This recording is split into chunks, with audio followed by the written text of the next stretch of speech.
Est-ce qu'il faut continuer à mettre son argent dans le livret A? C'est une question très intéressante qui m'a été posée par Frédéric, qui me disait que lui préférait ne pas le mettre dans le livret A, mais il préférait investir dans les appartements. Non, pas dans les appartements, pardon, c'est dans les parkings. Donc, aujourd'hui, on voit le livret A. Hein, eh ben, il avait un taux de 1% en début d'année. Là, il est à, je sais pas, 0,75, je crois. Avant, il était à 1,5, puis il était à 2, et il fait ça. À un moment ou à un autre, vous allez vous dire, ça va arriver à 0. Et peut-être même qu'ils vont vous prendre de l'argent. Donc, est-ce qu'il faut vraiment y mettre de l'argent ou pas? Ou plutôt investir dans autre chose, hein. Jouer au Monopoly, on va investir dans des petites maisons bleues, vertes, et puis après dans des gros hôtels rouges. Et voilà, et faire comme ça. Ou alors dans des parkings. Dans des gares, enfin, peu importe. On joue au Monopoly, vous connaissez le Monopoly mieux que moi. Alors, je vais vous répondre que oui, je vais vous expliquer pourquoi. Mais avant, je vais répondre à une autre question. Une spectatrice m'a dit, mais pourquoi est-ce que vous faites des vidéos moches? Alors, bah, oui, je voulais répondre en mail, et finalement, je vais répondre comme ça rapidement, juste avant de vous expliquer pourquoi le livret A, en fait, c'est super méga important. Donc, je fais des vidéos moches pour plusieurs raisons. La première, c'est que c'est rapide à faire. Si je dois faire une vidéo où je montre mon visage, ça me prend 5 heures de montage. Une vidéo comme ça, là, comme je vous fais là, sans rien, ça me prend 30 minutes. Donc une vidéo comme ça, je peux vous en faire 3 par semaine. 2, sans me poser de questions. Des grosses, une, c'est compliqué. Alors, en plus, il faut que je fasse attention à la lumière, il faut que je fasse attention à mon environnement. C'est pas forcément tout simple. J'ai failli en faire une aujourd'hui dehors en forêt. Puis il fait un peu froid, puis je me suis dit, bon, non. Puis je suis arrivé chez moi, j'ai la pièce du fond là qui est sympa, mais j'ai le lustre qui est un peu bas. Et puis j'ai l'autre où j'ai mon tableau, et puis j'ai mon bureau, vous connaissez déjà, et puis je me suis dit, bon allez, je vais la faire. C'est pas, j'ai pas me poser de questions, je vais la faire simple, rapide, pour que vous puissiez comprendre. Parce que l'objectif, c'est quoi?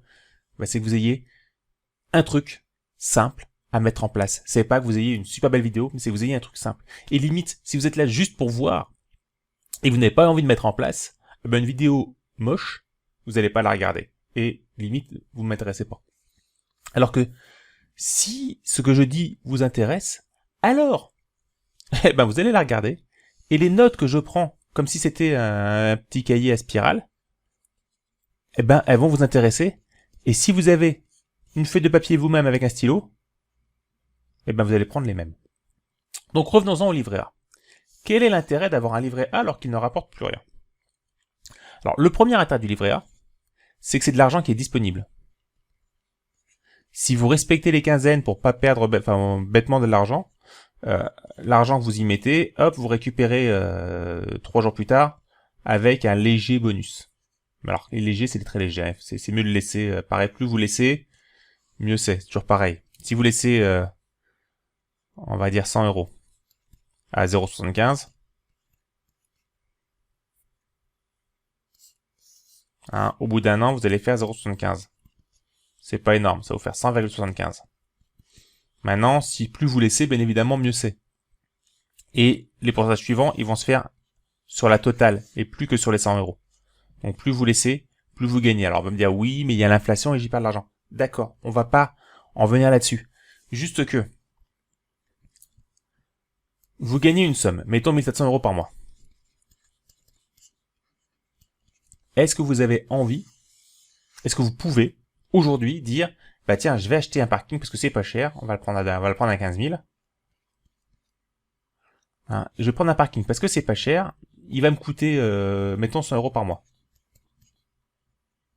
Je vais le louer 50 € par mois, donc en gros ça va me coûter 50 €. Alors il y en a qui vont me dire, oui, c'est exact, mais on peut faire ça plus intelligemment. Je le loue. Moi, mon crédit me coûte 30 € et je loue 50 €. Super. Maintenant, il y a des choses à regarder. Il y a le taux d'occupation.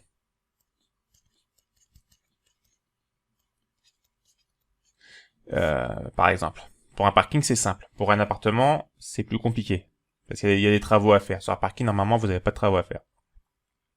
J'ai, dans mon appartement, avec mon appartement, j'ai une place, j'ai un garage. Ce garage, je me suis dit, bah tiens, je vais le louer. Le souci, c'est que dans ma région, les garages, ils ne se louent pas. Il y a trop de places de parking, en fait. Il y a trop de places de parking gratuites pour que les gens, ils louent des garages. J'ai essayé pendant 1 an et puis j'ai fini par lâcher l'affaire. Ce qui veut dire que vous allez acheter quelque chose, vous ne savez pas encore si vous avez le louer. Il faut faire une étude de marché. Cette étude, c'est pas compliqué, mais le problème qu'il y a, c'est qu'il faut le faire. Donc s'il faut le faire, qu'est-ce qui se passe? Vous avez un truc qui s'appelle la procrastination. C'est le fait de toujours remettre au lendemain. Alors que si vous n'y êtes pas encore à ce passage-là, hein, vous vous dites, tiens, je vais économiser 10% de mes revenus et je vais les mettre à gauche dans un livret A. Cet argent, vous ne l'avez pas perdu. Et si plus tard, vous êtes prêt à faire votre achat de parking, tout le temps que vous procrastinez, cet argent-là, il va augmenter. Et puis quand vous êtes prêt à acheter, vous avez un revenu. L'intérêt d'avoir un revenu, d'avoir de l'argent à gauche que vous n'utilisez pas, c'est que on vous dit vous avez un parking à acheter. On va le prendre moins cher, on va le prendre à 10 000. Vous savez que là, vous avez réussi en 1 an, en 2 ans, en 3 ans à mettre 5 000 € de côté. Vous pouvez vous dire, je vais utiliser cet argent ou une part de cet argent-là pour acheter mon parking et le reste sera du crédit.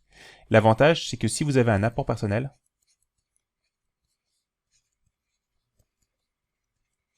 d'un coup, votre taux de remboursement, ou votre remboursement, l'argent que vous allez rembourser, il sera plus bas. Hein, il est normal que si la banque vous prête 10 000, son risque est sur 10 000. Si elle vous prête 5 000, dans le pire des cas, elle perdra 5 000. Donc, ici, vous rembourserez plus.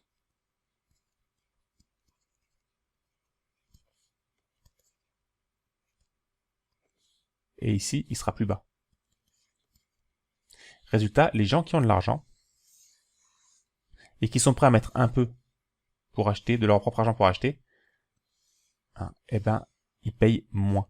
Ils ont plus de chances de trouver un bien immobilier qui leur rapporte que les gens qui n'ont pas d'argent à mettre de départ. Alors oui, on va vous raconter des gens qui se font tout rembourser, qui prennent des crédits financés à 110%. C'est-à-dire que vous prenez votre appartement ou votre maison complètement payé par la banque et en plus vous avez les frais de notaire dedans.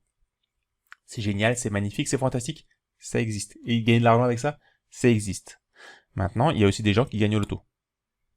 Tous les jours, il y a des gens qui vont gagner au loto. Enfin, tous les jours, non, parce que le loto, il n'y a pas tous les jours. Mais bon, toutes les semaines, il y a des gens qui vont gagner au loto. Est-ce que vous en connaissez beaucoup autour de vous? Peut-être, vous en connaissez 1, 2. Mais des gens qui gagnent vraiment au loto, on n'en connaît pas des masses. Des gens qui gagnent, pareil, qui arrivent à se faire ça, il y en a. Et si vous faites ça intelligemment, vous allez y arriver, parce que c'est possible. Contrairement au loto, où c'est complètement du hasard, là c'est pas que du hasard. Mais c'est quand même pas courant. Alors que si vous avez déjà un capital de départ, premièrement, vous allez rassurer votre banque si vous voulez investir. Et le fait de rassurer, déjà, ça baisse le taux, rien que ça. Deuxièmement, si vous êtes prêt à mettre un peu de votre argent, ça va rassurer encore plus, parce que ça va vouloir dire que vous avez confiance en vous. Le fait d'économiser de l'argent, ça veut dire également que vous êtes capable de gérer un budget. Tout le monde n'en est pas capable. Et c'est pour ça que je vous dis que même si vous ne récupérez pas grand-chose, mettez de l'argent tous les mois à gauche.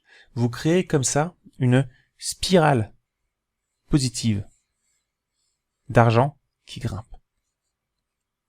On l'a vu rapidement, l'argent appelle l'argent. Les gens qui ont de l'argent à gauche vont plus facilement trouver des bonnes affaires que les gens qui n'en ont pas. Tout simplement parce que ils vont rassurer leur banque et ils auront la possibilité, si besoin, de mettre 1000, 2000, 3000, 4000, 5000 €, voire même plus, dans leur achat. Après, l'argent que vous allez mettre dedans dépendra également de la taille de votre investissement. Alors, je vous conseille d'investir, si vous voulez vous y mettre, vraiment plutôt dans l'immobilier que dans les actions. Tout simplement parce que les actions, c'est du papier. Hein, et que la bourse, elle fait ça, elle peut se casser la gueule. On est actuellement dans une bulle, on sait qu'elle va tomber, on sait pas quand, mais ça va tomber. L'immobilier, c'est pareil, c'est une bulle, seulement c'est de la terre. Et que le prix de l'immobilier, il soit là, ou qu'il soit là, ce qui vous compte pour vous, c'est que vous ayez un bien et que vous ayez des locataires, si vous l'achetez pour le louer. Si le locataire paye le prix que vous voulez, ben, le risque que vous avez que ça se casse la gueule, il est quand même vachement moins fort.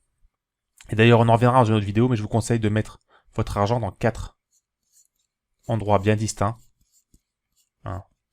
Il y a la monnaie, il y a de la terre, donc de l'immobilier, il y a des actions et les métaux précieux. Parce que l'histoire a montré que ces 4-là, ben même s'ils fluctuent, ils fluctuent pas en même temps. Et le résultat, c'est quand il y en a un qui se casse la gueule, généralement, il y en a un autre qui va grimper. Et que souvent, quasiment à chaque fois, mais ça c'est pareil, je vous ferai une belle vidéo là-dessus pour bien vous le montrer, c'est que, en effet, vous n'allez pas faire battre le CAC 40 comme ça.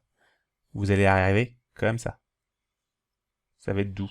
Ça va être encore plus doux que ça. Mais l'avantage, c'est que l'argent, à la fin, quand vous arriverez à la retraite, vous l'aurez encore. Ou que les chances que vous l'ayez encore soient vachement plus grandes que si vous vous amusiez à tout investir dans un seul pilier. Hein. Ça, c'est une règle. L'autre règle, c'est d'investir que dans ce que vous comprenez. Et au début, c'est compliqué de comprendre l'immobilier, il faut s'y mettre, il faut apprendre, il faut prendre des cours. Alors que le livret A, c'est pas compliqué. Vous mettez de l'argent à la banque, à la fin de l'année, ou à la fin de la quinzaine, vous récupérez votre argent plus intérêt. Voilà. Alors après, c'est pareil, il y a des risques de banqueroute, il y a l'argent qui est votre argent qui est assuré par la banque jusqu'à un certain montant. Et bon, normalement, si vous me regardez, c'est que vous n'êtes pas au-delà de ce montant. Parce que les gens qui sont au-delà de ce montant, bah ils sont déjà dans ces investissements-là.